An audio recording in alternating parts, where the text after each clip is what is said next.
paid off. President Hosni Mubarak was forced to step down, ushering in a new era in Egypt's history.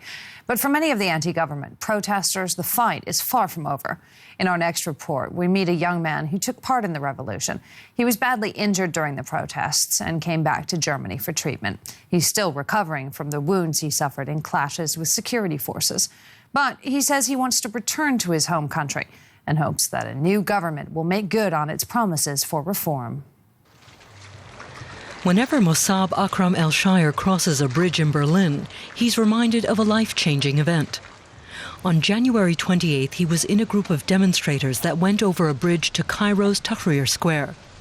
Security forces opened fire on them. Mossab was seriously injured and brought to Germany for treatment. That bridge changed my life completely. After I was shot, I lay unconscious on the ground. Then the soldiers beat us mercilessly. People were dying everywhere. I have 200 splinters in my body. If I hadn't protected my head with my arms, it would be full of them too.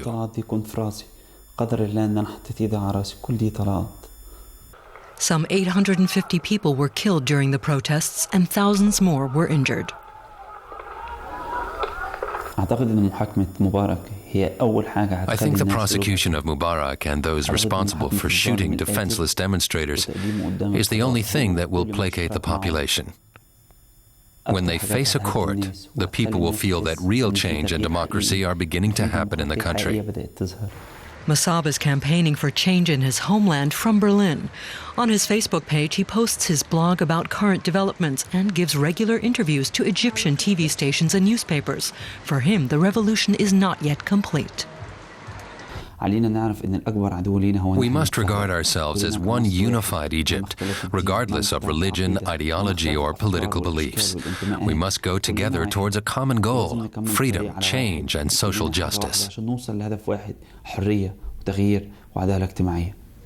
Mossab doesn't want to stay in Germany.